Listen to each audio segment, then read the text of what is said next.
Ke-148, Vampir Centil. Ngomongin apa sih? Lengek baby di jalan. Hamad akhirnya, kadung malu diledekin sama istrinya sendiri, memutuskan pulang saja setelah selesai semua jadwalnya. Dia kira, setelah kepergok di kantor Hanan tadi dan ia harus ngajar, ia gak akan ketemu baby lagi di pondok. Lah kok anak itu muncul dari rumahnya Pak Kiai waktu ia lewat. Jadilah adegan interogasi dengan bumbu manis manja ini. Baby menggelantungkan lengannya di tangan Hamad manja, minta dikasih tahu. Bahas apa tadi? Hamad diam, pura-pura gak dengar semua rengekan baby. Mes. Rengeknya lagi. Diam. Hamad terus jalan dan saat tiba di depan rumah mereka Hamad membuka pintu. Di dalam rumah bukannya meredah, baby tambah menjadi merayu sang suami. Maas. Kamu ngomongin apa sih tadi? Abisnya mukanya lucu semua. Kan aku kepo. Apa yang membuat suamiku ini gemes mukanya? Sampai aku tungguin loh. Kamu pulang. Hamad yang enggan cerita. Mencari cara biar lepas dari semua ini. Kalau dia bilang dia nggak suka sama Rohim karena kedekatan baby dan Dijah pada pria itu. Pasti dia akan diledek cemburu. Enggak, Beb. Biasa aja. Kayak aku ngobrol biasa sama Hanan. Kan normal. Enggak. Muka kamu tuh kayak lagi ngajak ribut. Tapi gemesin. Baby sampai menggeser kursi dan naik di atasnya. Demi bisa face to face dengan suaminya yang tinggi menjulang itu. Ia memegang kedua pipi Hamad kini. Karena posisinya sudah sama tinggi, lalu ia membuat Hamad menatap ke matanya. Apaan? Lengeknya lagi manja. Hamad akhirnya terkekeh. Lucu dengan niat banget si baby pakai bayi kursi. Ia memeluk pinggang perempuan itu dan menurunkannya dari kursi, dan mengajaknya ke dalam. Selepas Hamad melepas semua pakaiannya, ia berbaring di kasur. Dan tentu aja baby ngikut. Ngintil terus sampai dapat. Kapan lagi ngelihat dua pria dewasa adu mulut dengan lucu dan gemas? Pakai gamis lagi. Bicara masalah hidup, Beb. Kamu gak usah tahu deh. Nanti malah tambah pusing. Kamu urusan senang aja, gak usah yang sulit dipikir. Ucapan Hamad itu membuat baby terkekeh dan dia menggeser posisi. Sampai pada akhirnya dia memutuskan untuk bangun dan berbaring hadap-hadapan dengan Hamad. Di atasnya. Jeti baby menimpanya. Ini apa? Kode? Tanya Hamad menaikkan alisnya. Belum selesai, Jeti. Kalian ngobrolin masalah hidup.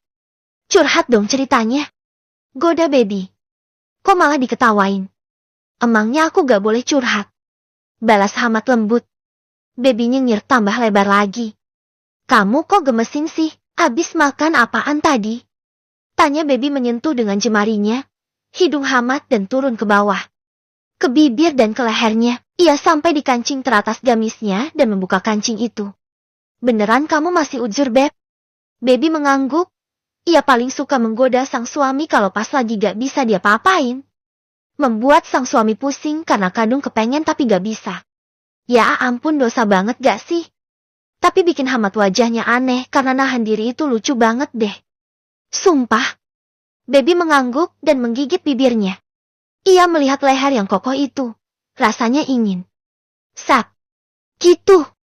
Bukan gigit ya. Baby bukan turunan vampir. Tapi ia ingin mencium dan menyesapnya.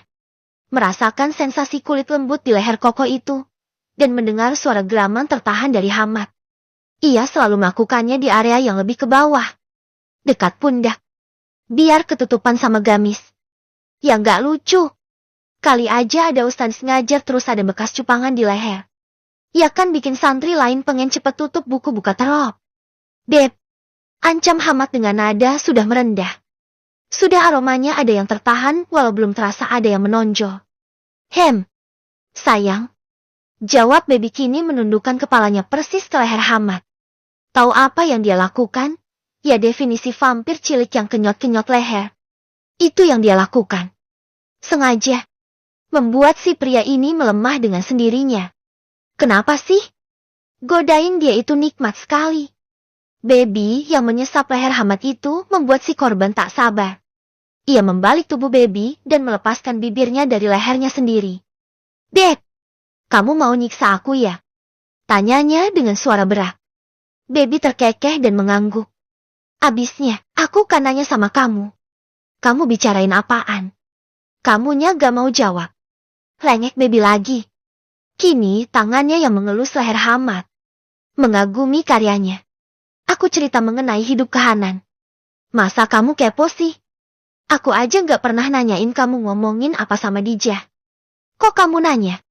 Gerutnya dengan lucu. Soalnya aku ada feeling kalau ini berhubungan dengan aku. Kepedean. Balas Hamad kini posisinya ada di atas. Tapi wajahnya sedang tidak dalam mood untuk menggoda.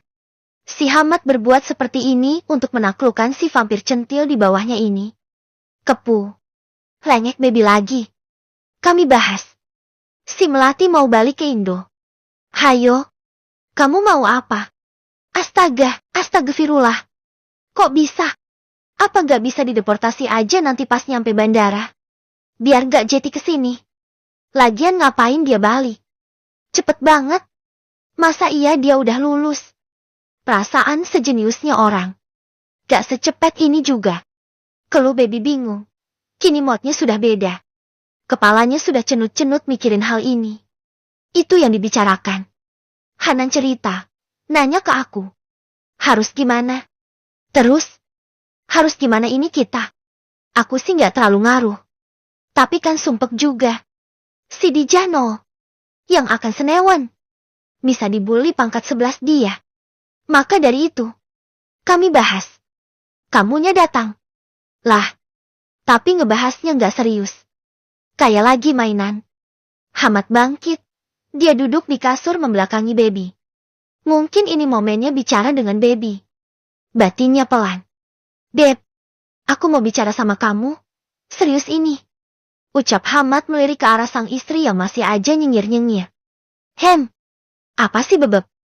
Baby mulai memasukkan kedua tangannya ke celah pinggang dan tangan Hamad. Memeluk suaminya dari belakang. Dan. Kok pas banget? Apakah ini yang dinamakan rejeki? Karena kelah gamisnya ketarik ke belakang membuat leher Hamad itu terpampang luas. Apakah ini godaan untuk juru kenyot untuk kembali beraksi? Tapi ia masih menahan diri. Masih menempelkan bibirnya yang untungnya gak pakai lipstik sama sekali. Jadinya aman nempel ke gamis putih milik Hamad. Kalau ampe merah. Adeh. Yang senewan dia sendiri. Angel nyucinya. Baby sudah nemplok di posisinya. Lalu Hamad berdeham. Menyamankan dirinya. Aku mau minta kamu. Sedikit menjaga diri. Maksudnya. Jangan salah paham ya. Kamu. Jangan terlalu dekat dengan Ustadz Rohim. Aku khawatir banyak ada fitnah karena itu. Oh. Itu. Tapi, aku kalau ketemuan sama dia. Which is. Jarang sih. Karena kalaupun ketemuan pasti sama Dijah. Tapi ya kalau ketemuan ya jarang juga. Emang kenapa? Ada omongan mas? Kini baby dalam mode serius. Enggak. Gak ada omongan. Hanya aku khawatir. Aku melihat kalian berdua dekat. Bertiga deng. Gitu. Ya tapi memang kita nggak pernah ketemu juga sih. Jarang banget, tenang aja. Baby kini mengecup leher belakang Hamad pelan. Lembut. Aku juga gak suka pikirannya yang bisa menyelesaikan semua dengan uang. Ya dia memang orang kaya. Tapi gak semua tentang uang, kan? Iya. Tapi dia baik loh mas. Dia punya uang tapi gak menggunakannya untuk kepentingannya sendiri. Ya pakai sih. Tapi gak yang foya-foya gitu. Kan kalau orang punya uang itu. Beli baju branded, emas rentengan, mobil lapis emas, gigi lapis emas. Setahu aku giginya dia masih putih kekuningan normal. Kayak manusia biasa. Kayak manusia jelata modelan kita. Balas baby lagi ngalor ngidul gak jelas. Dia sendiri mengerjak. Mikir sendiri. Kok bisa ke gigi putih kekuningan? Apa karena bahas emas? Dia menggeleng lagi. Baik iya. Tapi approach-nya dia semua dari uang. Ya dia punyanya itu. Kalau dia punyanya batu buat nimpuk juga semua orang bakal ditimpukin dia. Kan apa yang kita punya itu yang digunakan. Ini aku ngomong apaan sih mas? Kayaknya aku butuh mie ayam deh. Hamad mau ketawa tapi kesel juga mendengar celotehan sang istri. Apa hubungannya otaknya yang absurd dengan mie ayam? Intinya, aku mau kamu Jangan terlalu dekat sama dia. Khususnya. Oke. Tapi, kalau dia ngasih makanan, atau ngasih uang, ngasih coklat, ngasih kurma, atau apa gitu. Boleh kan? Rezeki itu kan gak boleh ditolak, Mas. Hish. Anak ini. Geram Hamad gemas. Ya kan? Masa iya aku gak boleh? Yang ada diambil di jas semua, Mas. Lengek baby lagi. Aku gak suka sama dia. Bukan karena dia jahat. Tapi approach-nya itu. Kayak semua bisa beres kalau ada uangnya. Aku gak suka pemikiran itu. Baby kini paham. Sang suami ini ada gak sukanya karena ya ada rasa cemburu juga, lalu ada rasa inferior. Padahal dia seniornya di mana-mana. Bahkan dulu waktu kuliah ada momen Hamad yang ngajar dia sebagai asdos dulu. Mas, tahu gak? Baby bergumam kini tambah mengeratkan pelukannya. Apa? Gak selamanya uang itu bisa memenangkan semuanya. Gak selamanya uang itu bikin kita bahagia. Mempermudah hidup. Ya bisa dibilang begitu.